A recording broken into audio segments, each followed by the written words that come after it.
Welcome to Revitalize and Replant with Mark Clifton, where we equip pastors to take their churches from declining to thriving by pointing them to a new future and a new hope. Join us weekly for encouragement and practical advice in your pastoring journey. Okay, so our church was going through a transition to a new pastor. And the pastor hired a consulting agency. Yeah. And it was known by the leadership team, but it wasn't known by the rest of the church. Oh, I see. So they were like secret shoppers. Exactly. They Really? brought people in to just kind of go through the church and Really? what was the experience like, Yeah.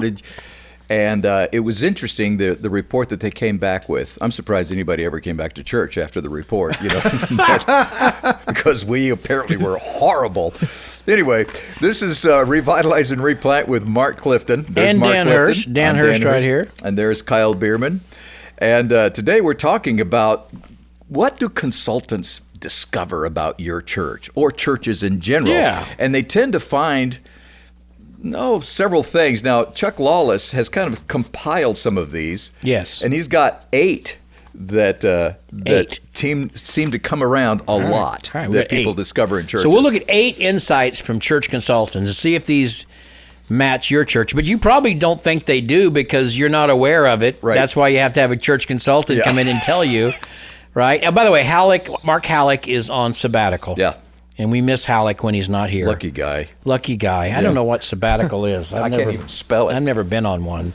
I don't know. I think it's like Saturday or something. Is it? Isn't it? I don't know. I think always thought it it's a was. Sabbath. I don't know. Let's talk about these things that church consultants discover when they're doing their secret shopping and they come to your church. Number 1. What is it? I don't know where that came from. Those are your old days. My old radio days. It's true. Church websites are often outdated. That's why I don't have that job anymore, by the way. Well, I mean, you haven't been in radio unless you've been fired. I mean, That's just the true. bottom All right, line. go ahead. Church websites are often outdated, boring, and useless. I know. Word. Can I tell you guys how many times, even this week, I went to a church website of a large church. We're talking more than 200 in average attendance. And to me, that's large. I couldn't find the service times until I clicked on the little what's that thing at the top? Oh, yeah. The little 3 dots or whatever. The 3 dots or the 3 slashes, whatever that thing is. What do they call that thing? I don't know. Like a menu. Yeah, I couldn't find the yeah. service times till I clicked on the menu. Why you don't have the service time on the opening page of your website? But I'll bet you could find the Give Online button. Probably. So 3 things that need to be easily findable: your service times, address, phone number, contact information, and your church staff. Who people are that's looking true. for The when church they're- staff. I have to go 2 or 3 pages in to Yes. find the pastor's name. And I had one. So when we do consultations and I'm on the phone with somebody, I usually go to their church website Yeah. because I want to know who I'm talking to. Yeah. I had one this last week. I could not find a phone number for them. Yeah. It didn't show up in a Google search. It didn't show up on their website. There was no way to contact that church.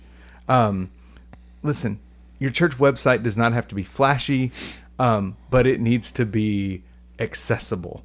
And yeah. And you have to decide who's the website for. Yes. I mean, if the website's just for your people, then you don't really even need the website. Exactly. So you're trying to reach people who are looking. They're searching. They want to know something. And outdated. Oh my goodness! I go to so many websites and they've got little icons or little clip art stuff on there from the late 1990s. I was thinking like they're still inviting you to Easter 2024. Yeah, well, that's true too. Oh, All that's right. true. Oh, yeah, I've seen those too, So man. Yeah. church websites, outdated, boring, and useless. By the way, we have a church right here. I'm not going to mention the name of the church, but the church still has the associate pastor and the music director on the website, and they've been gone for months. Oh no. You're still on there. All right. Number 2. When they come in, they secret shop your church. Sometimes they find out that churches are just not friendly. Oh, I'll tell you what. Everybody leaves it to somebody else to be friendly. I know. Kyle and I were talking about this. Yeah. Go for it. Go for Well, it, Bueermann. so if you ask any church, most of them will say, yes, we are friendly. what that means is they are friendly to one another. They're friendly to the people they know. Yeah. A couple of years ago, our pastor went on one of those sabbatical things, and he visited several churches around our city, and he came back saying, I mean, churches, mega churches down to churches with 100 people, and he said across the board, people didn't greet him when he walked in. Wow. There was no like, can we help you find a small group? Can we help you find a place to sit? Like, it was just, he felt like he was ignored. And these were in what we would say are some thriving churches. They weren't friendly. So listen, this is something we are not good at as a church culture. And Stetzer would always say, people aren't looking for a friendly church; they're looking for friends in church. Oh, good point. And so friendly church is, hi, we're glad you're here, and then they don't say anything to you the rest of the time you're there. Yeah, but we're a friendly church because we greet each other during the service. That's true. We don't. Or we ask our visitors to stand up in the middle of the service and be recognized. Yeah. So anyway, it is an issue where you've got to be intentional about friendliness. Number 3, the church facilities are not well marked. Yeah. Oh, man. And you know what? The more normative size the church, the more that's true. Now, you go to a big mega church, they're probably going to say restrooms down here, children's area there. Mm-hmm. But you go to just a regular normal sized church, you don't know where the bathrooms are. You don't know where the kids' rooms are. People walk in, many people, when they walk into your sanctuary, it's just a relief, poor choice of words, for them to be able to know where the restroom is. Yeah. I don't know, because, you might have to go, right? Yeah. And what door, seriously, you think about that. A brand new person, they might have a child there that needs to go to the bathroom, or maybe something. And do I go out the back door, the side door, the front door? Where do I go? I mean, and again, where do I take my children? You ought to look at every door in your church, and you ought to look through it the eyes of a first-time guest to say, where's the sanctuary, where are the restrooms, where's the children's area? Yeah. You can't have too much signage for that. We had I was in a church where people were visiting, and one of the people that was visiting got up and went out the side door. And just a few seconds later, they opened the door that was just to the right of the stage, walked in, turned around, walked out. A few seconds later, they came to the other side of the stage, opened that door, turned around, walked out, then came to the door on the opposite side of where they left. They never did find the restroom, as far as I know. Yeah. Yeah, you need signs. You need well-marked signs. You need well-marked signs. Number 4, churches aren't prepared for guests. Sometimes there's no guest parking. Other times there's no welcome center or a place that's marked for first-time guests. Now, here's the deal about parking. When I was at Warnell, the first Sunday I was there, it goes down in history now. We had 18. I say that all the time, but we did. And the sanctuary that seated 600, and our parking lot was not huge. It had like 72 spaces. So I don't know how they got 600 people in there with 72 spaces. But certainly the first few years I was there, we didn't use more than 20 of those 72 spaces. But I still went out and had really nice signs made with really good graphics and put right up the front that said guest parking. It wasn't because we didn't have enough parking spaces. It's because I wanted guests to know that we expected them. We were prepared for them. Did you get any pushback from folks who, you took their parking space No, away? not really. Okay. I could have, right. I guess. But I think even just to have that, even if you don't have a lot of guests, at least if someone shows up for the first time, they go, oh, this is where we're supposed to park. Oh, they actually, and I don't put visitor, that's just my opinion. A visitor is someone who drops in. A guest is someone that you invite. So, I put guest parking, and there needs to be a little table somewhere when you first walk in that says guest reception, and there you got some information about your church, some gift you're going to give them, just so it looks like you're prepared for them. Yeah. If you don't have any of that, people walk in and they're like, oh, you're here for the first time? It's like, oh, that surprises us. So churches are not well prepared for guests. And I was talking with a pastor one time who had done a secret shopper thing on a church that he was had sent a resume to. They didn't know who he was. That would be interesting. But he did it. And he walked in with his kids, and it was very clear they were not prepared for children. They hadn't had children in a long time. Yeah. They had to go ask a lady to go to the nursery. They were like turning lights on, unlocking doors to get into the nursery. So, like, listen, if you're not prepared for guests, you're probably not going to have guests, right? But it's an amazing thing if you're prepared for them, the way the Lord blesses that, and suddenly you see them. And he says here, number 5, churches are poorly equipped for having children and protecting children. You know, if you have children with you, man, and you walk in there and it's like you just said, well, they can go in here, or I think Karen can watch the kids today. Yeah. Well, who's Karen? And has she been background checked? And we live in a day and age, guys, where every child worker needs to be background checked. You need to have at least 2 people in every room. You need to have a window in every door, preferably a camera in every room, and check them in with a number. I mean, I know you may have a really normative-sized church with almost no children, but be ready with all of that, because if they show up with kids and it looks like it's not a safe place, they're not going to come back. Yes. Yeah. Number 6. Worship through music often needs improvement. I find that hard to believe. I find that hard to believe. And, you know, we're not just... I think many times... normative-sized churches, you try to do music similar to the large church, and it is so painful because you don't have the worship band. You don't have. If you would just do worship the way you can do worship, if you have a good pianist, I'm an interim pastor now of a rural church outside of St. Joseph, out in the country, and I have a really good pianist. She was like a school teacher, and she can play the piano really well. And we sing very familiar songs. Last Sunday morning, we had the men's ensemble. We had 7 or 8 men. That's basically all the men in church. They get up on the platform. They're holding their hymnals, all right? And they're going to lead us in singing. And the first song we sang was Leaning on the Everlasting Arms. Now, some of you would think that's kind of hokey. But you know what?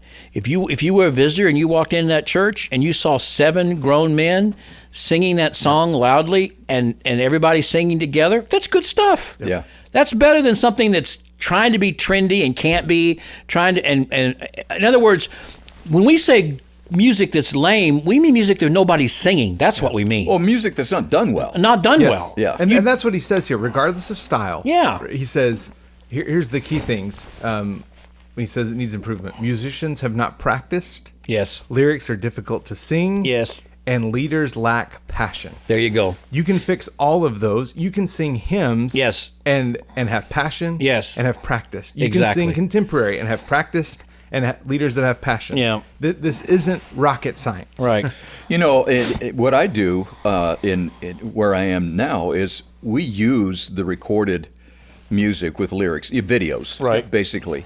And I want to make sure that music is done right, you know, and I don't want to put something hokey up there. I want music that sounds good, because your congregation wants to sing to music that sounds good. Yes. And it's not music that you like, it's music that is done right. Yep. That's the key. Yes. And if you need help with this, we have free resources at replanthub.com. Yeah. There are other online music services that can get you good worship music. If you just don't have musicians or singers, there are options out there to do this and do it well. The one thing you want to make sure that you don't do is go to YouTube and download it and start playing that don't do stuff it back, illegally. you know, Yeah, that's- don't break the law. Yeah, that's dangerous. So here are, again, we're going to reiterate these a little bit. Insights from some church guests. Sometimes your websites are boring and useless. Your churches are really not as friendly as you think they are. Your facility is not well marked. You're not really prepared for guests. You have a poorly equipped children's area, and your worship music often needs to be improved. Does that sound like your church? Why did you look at me when I you don't said know. that? I just did. No, I'm going to look at you on this one. Number 7, the preaching is often weak. The preaching is often weak. Oh man, this is really tough for most of us who are listening to this right now, who are involved in this, because, you know, well, first of all, I'm not a pulpiteer. I've never claimed to be. You are. I'm a puppeteer. You are a pulpiteer. You're a better pulpiteer than you were puppeteer. Have you ever been Let a me point that pulpiteer out. in the pulpit? I've been a puppeteer in the pulpit. Puppeteer in the pulpit. Listen, Yeah, he had his own trailer hauling I did. hauling puppets around, did. going in puppet ministry. I was. You and Gary? Me and Gary Clark. Oh my Lord! At the Maranatha Puppet Ministry. Because everybody was using the word Maranatha Well, back then. Just like everybody uses the word gospel now. Everything was Maranatha back then, back in the 70s. It was The Maranatha. It was Of course, special. you and I had Asaph Productions. Well, we did have Asaph Productions. It never did anything. It never did anything. Nothing. No, that was the damn But night. we had great paperwork and We had flyers. business cards. Yeah, we had business I was the cards. president of Asaph Productions. Yeah, man, we were set up right. We just didn't go anywhere. If you would like to contact us, Yeah. you can contact us at Asaph Productions. Yeah, Go ahead. Oh, okay. So, What are we talking about? well, preaching is Weak often preaching. weak. And Weak secret preaching. shoppers have noticed that the preaching is weak. Let me tell you, if your preaching is weak, it's no wonder people aren't coming. Yeah. I mean, that's just the bottom line. And you say, well, I'm just not that great of a preacher. You're good at some things. Yeah. Find the things that you're good at and then strengthen the areas that you're not good Brother, at. you never quit learning to be a better preacher. Exactly. So here's what you need to do. Everybody records himself these days. I mean, everybody. And if you don't, then do it anyway. Record yourself. Video record yourself. And force yourself to watch yourself preach. You've got to watch yourself, I believe, in order to get better. Yeah. You learn from that. Have some men that you trust watch it as with you or as for you, and then have them autopsy your sermon and find ways you can work at getting better. If you preach from manuscript, that's fine. If you preach extemporaneously, that's fine. But however you preach, find ways to improve that preaching moment. Spurgeon's book, go ahead and put it in the show notes, Lectures to My Students. Yeah. He even talks about hand gestures and motions and all those. It's very practical and still very good stuff. Man, work on your preaching. Don't just assume you can't get better. You can get better and work at getting better. Here's a little hack, too. You can go one of those sites that has sermons already online, and you can download the sermons and everything. And they all have stars on them, like 5 stars, 3 stars, 2 stars, 1 star. I was wondering where that was going there. And go check the 1 and 2 star ones and see how they compare to your preaching. That's right. Go to the lowest ones. But this is see. important. What he says here too. He says, so not just weak in style, but he says too many preachers neglect the Bible, misuse it, or quickly depart from it in preaching. Others somehow take the gospel and make it boring. How do you do that? Because you lecture it. Yeah. Remember, Martin Lloyd-Jones says preaching is logic on fire. Logic on fire. You can have logic but no fire. Yep. You can have fire but no logic. Yep. So it's logic on fire. And sometimes guys out of seminary, they lecture it. They've put 20 hours into this sermon. They've looked in 15 commentaries, and they've looked at all the word searches on Logos, and they're going to get all that in their sermon no matter what. And they don't realize that 90% of the people sitting out there have not even opened their Bible that week, and they don't know where Hezekiah is anyway. Right. And so you got to preach Jesus, preach the gospel. You got to we could do a whole thing on preaching, and I would like to. So good enough. All right. One more. Go ahead. And that is that churches are not always clear in what to do in response to worship. I know. So many times you'll get through worship service and we just, okay, my benediction is, but then what again do I know? That's how I end every service. No. No, not really. I'm sorry. That was bad. Actually, I read Martin Lloyd-Jones's benediction about every Sunday now. It's a great benediction he read every Sunday in his church. But that's not what we're talking about. It's not just the benediction, which I think is important. That's another sermon for another day. I think the way you end a service means something, too. I don't think you just want to that's about it. You all drive safe. I mean, I think there needs to be... Fasten your seatbelts. There needs to be a strong ending as there is a beginning. Yeah. But what he's talking about here is we've worshiped, we've come to a point of experiencing God today, we've heard a sermon. How do I take this week and use it in my life? Yeah, the application. What are some specific things? Are there things I can do this week, today even, that relate to what I learned today? And think about that when you're preaching, when you're doing your worship service. You're giving people something to take with them that they can respond to. Everything you do in your worship service, the singing, the scripture reading, the praying, the preaching, everything you do needs to have an application. That's right. And if you stop the service right in the very middle, the people should be able to walk away with something that they can apply in their lives already. Absolutely. We talked in an earlier podcast about sleepwalking through church. Mm-hmm. And when you don't give people something to do in response to what they've heard, that encourages the sleepwalking through church. We're just going through the motions. We don't expect to get anything out of it. We'll just be here again next week, which is kind of like this podcast. We'll be again here. We'll be here again next week. Why do you say that? Because then I've got to follow up and say this is Revitalize and Replant with Mark Clifton. We'll be here again next week. Whether you're looking for us or not, we'll whether be you here. want We're us or gonna be not. here. And he's just please subscribe, because then Yeah, then we just ask show him to up in your feed. subscribe. That's like when Lou Miller invited me to go to his church, and he said it was the worst church in the convention. well, it was. Don't do that. All right. This is a pretty good podcast. It's not the best podcast in the world, but thank the Lord it ain't the worst either, because I've heard some of your podcasts out there. All right, so you join us next Besides some time. of those sermons that are 1 star, 2 star. That's you know, true. that sort of thing. That's true. All right, man. See y'all next week. Thanks for joining us today on Revitalize and Replant. This podcast is brought to you by the North American Mission Board, where we help dying or struggling churches regain health for the glory of God and the good of their communities. If you found this conversation helpful, don't forget to subscribe to the podcast on your favorite platform. To learn more about becoming a replanting pastor or to explore resources about revitalization for your own church, visit churchreplanters.com.